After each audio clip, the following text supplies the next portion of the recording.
Good morning. This is Jason Dean coming live at you again for yet another Film Fanatic show. It is Sunday at about 10:44. So, hope everyone's having a pretty good weekend. There are a ton of things going on this weekend. The weather was pretty good.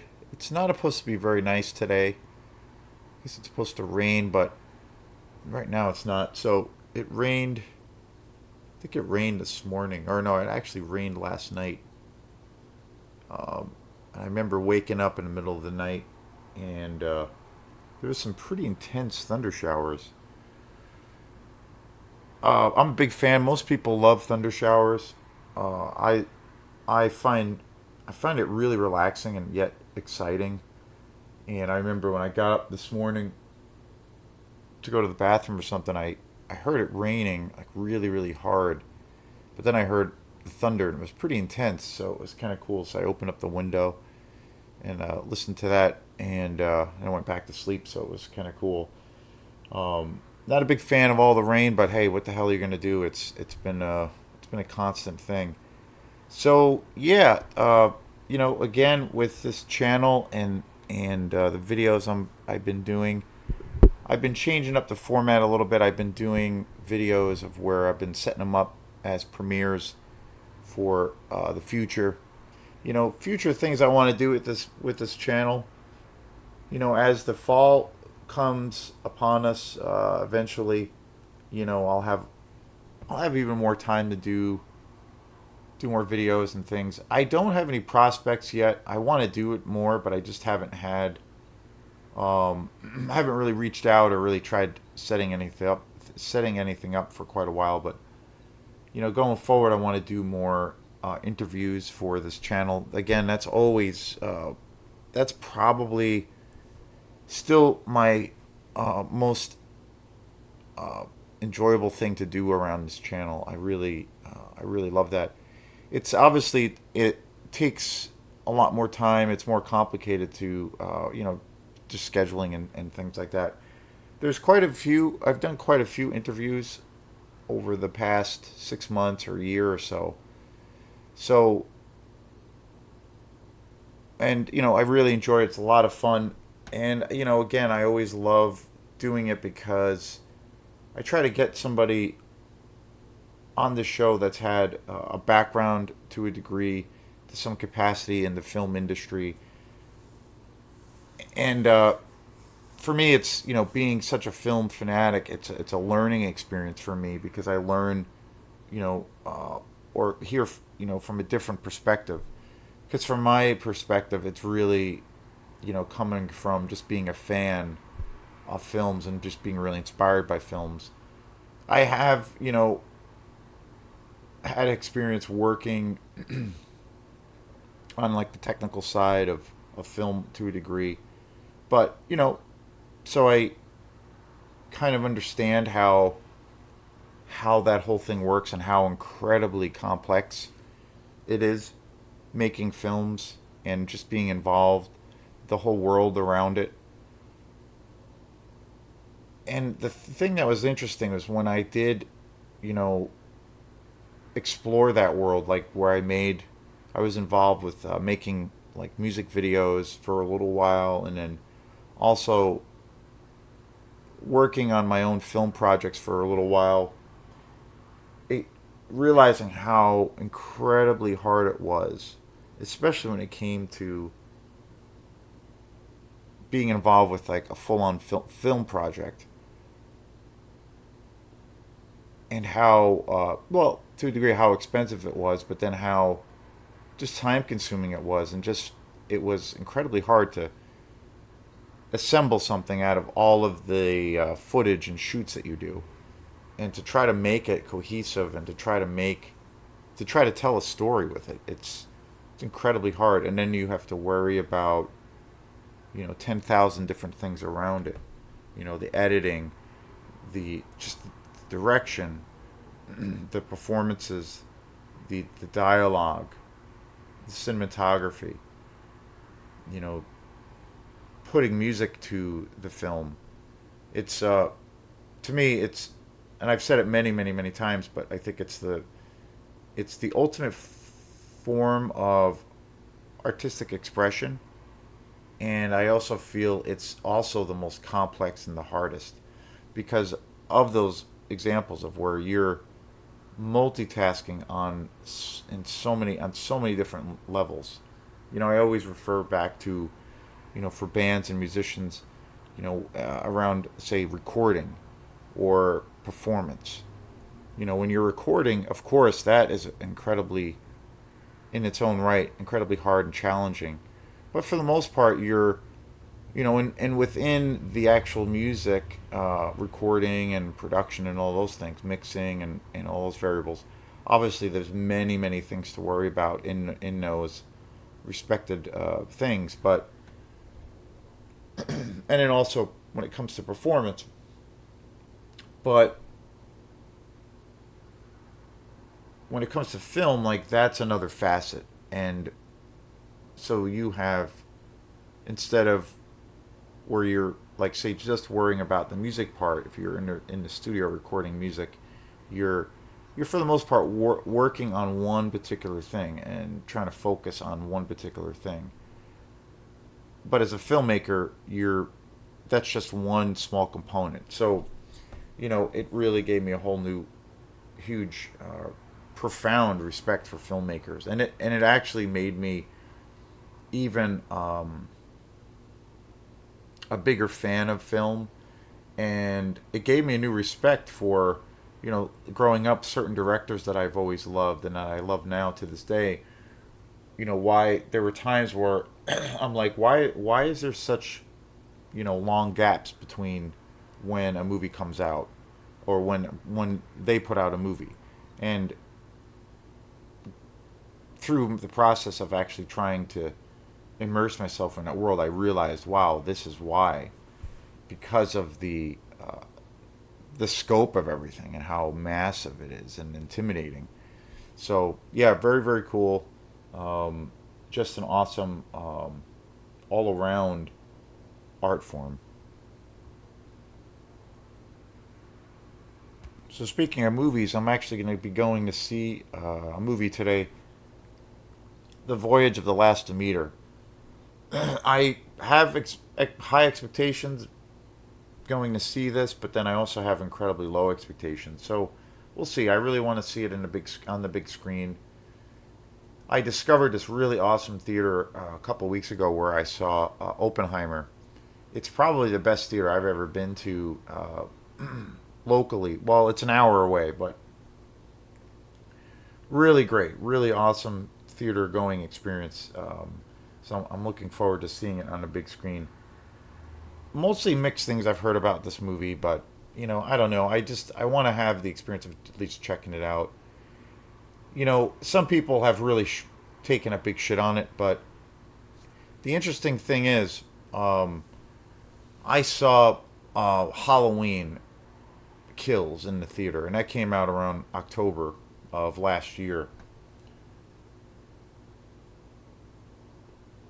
And David Allen Green was the director of all three of the kind of the newer Halloween films that was produced and released through Blumhouse, which is a big, kind of independent to a degree horror film company. And the biggest claim to fame for them was when they released, or the movie that put them on the map was Jordan Peele's Get Out. That was a huge, huge phenomenon of a movie, and it's highly acclaimed movie, and it deserved everything that it got, all the attention and all the accolades, and even it got some awards, I believe. Amazing movie. Total breath of fresh air. And that put the company on the map. But since then, there are some really good movies that they've put out. The Invisible Man remake is, I think, incredible. Upgrade is another movie that they did, which is such a badass movie. Pretty low, pretty under the radar movie. Like nothing in comparison as far as the release or distribution that Upgrade got for, say, movies like Get Out or. But tremendous movie, tremendous movie. like a horror sci-fi epic. But there's also a lot of movies that they've done that are pretty hit or miss. And David Allen Greene was hired by Blumhouse to do the the the more recent Halloween movies, Halloween, and then Halloween Kills, uh, and then Halloween Ends. And David Allen Greene had done, I think, a few comedies before. He had done some music videos, but he was pretty new to the game as far as being a director of horror films. So it was a surprising move. I think they were trying to do something different by hiring a director who was coming from a different space. But those movies are okay. Like the first one, Halloween, that they put out, it's okay. Like I liked it. It's weird. I liked it when I saw it, and then I watched it again, and then I found myself not enjoying it as much. I thought it was kind of a messy script. It was okay. It was all right. It was just kind of a mixed bag. And then Halloween Kills came out. I saw that in the theater, and that came out on Halloween the year before. And I did like certain aspects of that movie quite a bit. I love the brutal violence of that movie. It's a bloodbath in a lot of respects. And they really do show the shape or Michael Myers at his most like homicidal. Um, but and he's pretty much raging throughout the entire movie. But the main thing about the story was where it was centered around the town, and the town basically uh, going into this area where it becomes like the mob rules, where they want to become a town of vigilantes and take out the Shape or Michael Myers, by themselves without the law, and there's all these dynamics around the town, and all they bring back all of these characters that were in some of the previous films, and it's really I don't know. I feel like it took on this soap opera kind of feel, and pretty bad around the focus on those characters and the way they kind of handled that part of the story. I thought was pretty bad and disappointing. It really took me out of the film. But both of those films were huge. They were pretty acclaimed, pretty well loved by the audience, by all the people that went, and they also got pretty decent reviews, pretty mixed, but generally people went out in droves and saw them, and they were huge. And then the third one came out, Halloween Ends, which was supposed to be the end of the conclusion, and that movie completely died in the box office, and it was trashed by everyone and their grandmother.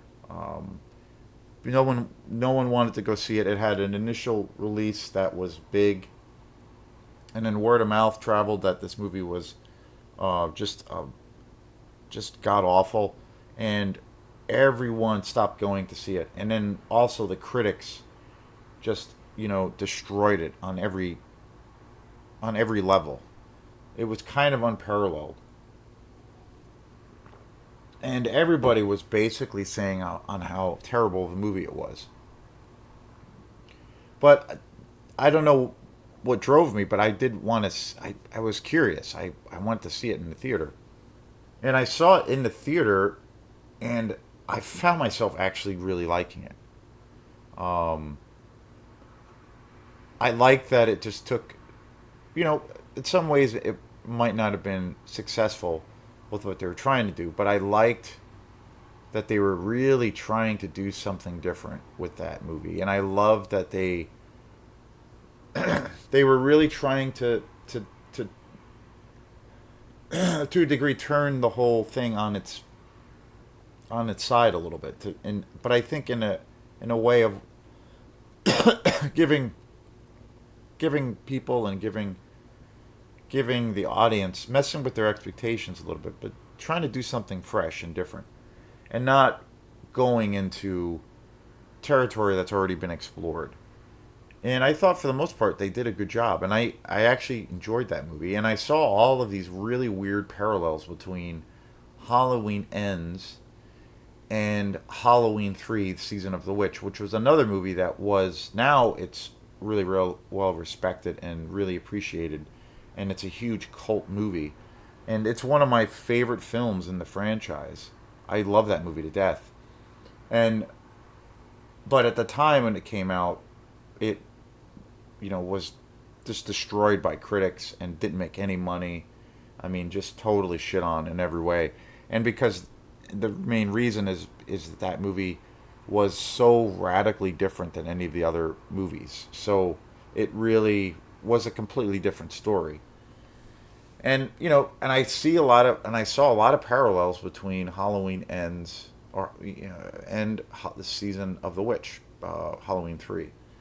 Interesting, and since that's been out, I've noticed that there have been people kind of coming back to that camp saying, well, it's kind of a good movie. There's certain things about it that are really interesting.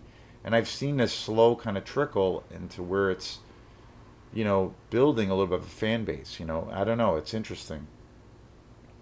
And I've seen it since then. I've rented it once on DVD when it came out, and I actually enjoyed it even more. So, one of those weird things. So, that's one of the reasons I want to see the last Voyage of the Demeter.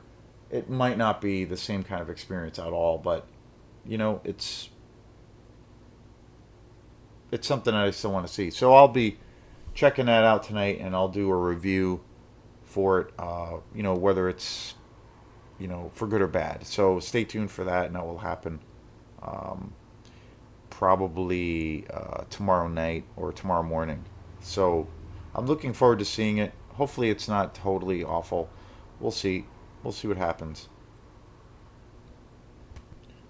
And again, one of the things, sticking to the idea that I love to, try to mix things up with this channel. I have a pretty decent amount of videos now that I have. Explored some really great TV shows that I love and that I grew up on. I did a show on my favorite TV show of all time, and that is the first season of True Detective. That's my jam. That's one of those things I can throw in anytime, any day, and just get lost in it. I just freaking love that show so much. I did a show on this old school um, ninja show, The Master, super cool with Sho Kosugi and Lee Van Cleef. I grew up watching that. And I'm trying to think, I've done a handful of other shows where I've talked about television shows. Um, Bob, Mr. Show with Bob and David, which is a skit comedy show by David Cross and Bob Odenkirk, which is pretty much my favorite comedy show of all time. So I do love TV shows. I don't stay up on it. Like most people, where it's been a while since I've sat down and watched a television show, let alone a newer one. Pretty much just watch movies and things like that. Lately, I've been really checking out, listening to lots of podcasts and YouTube guys and girls, and that's been something I've been really enjoying a lot. And through that I've been really I've been exposed to so many freaking bands. It's just crazy. So that's been really a lot of fun, and lately I've been doing that a lot. But today's show is on a movie that had kind of a profound effect on me when I was a kid, and I still love it. I actually just recently bought it, or probably 2 years ago now. I was in Goodwill, and they had the series on DVD, and that is the original television show, The Incredible Hulk, starring Bill Bixby and, of course, the iconic Lou Ferrigno, who plays the Hulk. And this show was literally part of my childhood, to probably more so than any other TV show that I grew up on, any other movie. This was the greatest thing ever when I was like, 7 to about 10 years old, maybe a little bit earlier or maybe a little bit later. And I was obsessed with the show. This was the first show I ever saw that dealt with comic book characters. this was also during the time I was a super comic book nerd as a little kid. I used to buy comic books. I used to go to the store every week with my mom on Fridays when she would go. Um, when I would, when she would get out of work, she would pick me up, and a lot of the times I would be at work with her. She would, we would have this Friday ritual. We would go out and like get pizza or something, but she would always take me to this shop, and it was called Stout Steve's, and it was a comic book shop, and I used to go in there every week and buy a bunch of comic books, and and the Hulk, the TV show was I had always loved the Hulk as a character, of course Marvel, and this TV show was the first time I ever saw like a live action version of it, and just incredible. And the other thing that was so awesome about this was, again, you watch movies or TV shows that you grew up on when you're older, and you like to check them out. That's one thing I love to do, to see if they still hold up, or they're just god awful. And I was surprised by how great this still held up. Like, it was still awesome. And I watched this since I bought it. I've watched it a couple times, and it's actually great. There's about 4 episodes on here. The pilot for this is really awesome. It's and it surprisingly, it has a lot more of an adult kind of themed, or it has more of a heavier adult content to it. You know that back when I was a kid, any of those kinds of things more or less went over my head. But watching it now as an old man, it's it is it's something else. Like, it has a little bit more depth to it as far as the story goes. When you're an adult watching it and seeing the adult themes that were in the show that I didn't really um, pick up on as a kid. Dealing with love and loss, and the death of a loved one, and but this show was so awesome. It came out in 1978, which is just crazy, and it was released. It was an original production from CBS, and it was great. It was just such a great ride as a kid. It's produced by Kenneth Johnson, and the show was actually on the air for quite a few years. And again, I was enamored with the show. It was like a weekly show. I would watch it literally all the time, constantly, and it was easily my favorite show. And the other thing about watching these kinds of things now, um, and especially with a lot of the movies that I grew up watching, is like I'm always blown away by when I'm like, wow, like this still is an awesome experience, and it still holds up. And this was a huge show. Bill Bixby, really great character actor. He was a game show panelist. He was on, of course, the Incredible Hulk for quite a few years. My favorite Martian was the television show he was on, another television show which was out in the '60s. Um, the courtship of Eddie's father, and then he was on another shortly lived series called The Magician in '73, '74.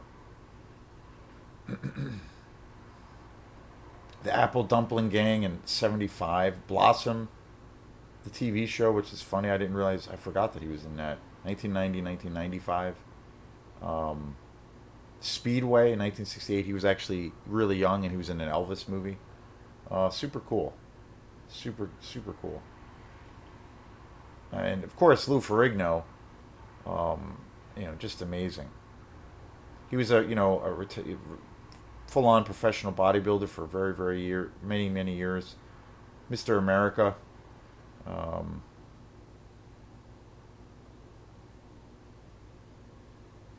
Pumping Iron. He's also in. There's that classic documentary about weightlifting, about Schwarzenegger, and it's about bodybuilding. Lou Ferrigno's in that film also. It's a great movie. It's kind of it's kind of eye opening. Um, Hercules in 1983 he was in, which I think was kind of like a TV movie. The King of Queens he was in, which was a comedy show. I didn't realize he was in that. Um, yeah, that's crazy.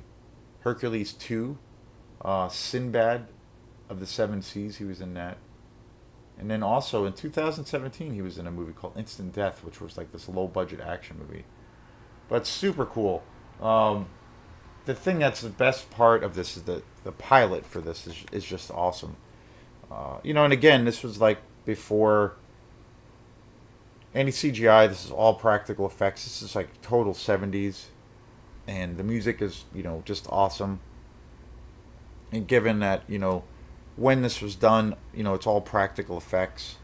Now with the Hulk, um, where it's evolved, it's purely a CGI based character, and Mark Ruffalo plays the or has played for the last few Marvel movies, and I think he does an amazing job with it. But obviously, it's a blue screen CGI kind of technology that they use to create the Hulk. But with this was literally him, Lou Ferrigno, in his natural physical state, and they basically just painted him green. And I believe he did all of his own stunt work too, but super awesome. And Bill Bixby as David Banner, really great, really really great.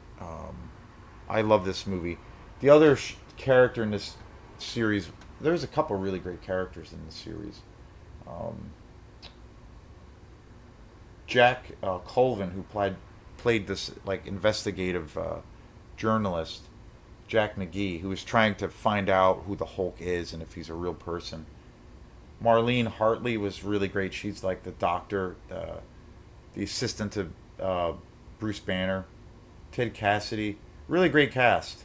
Kind of want to watch this again. It's been a hot minute since I've watched it, but great show and super fun.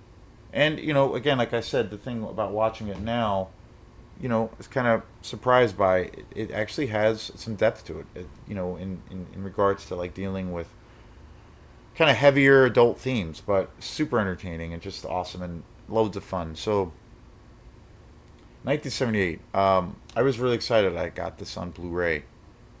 Sorry, I do not have this on Blu-ray. This is a DVD copy, and I got this at Goodwill. It would be cool to get this on Blu-ray at some point. Um, so we'll see what happens. But this is Jason Dean, and we will see you next time. Peace.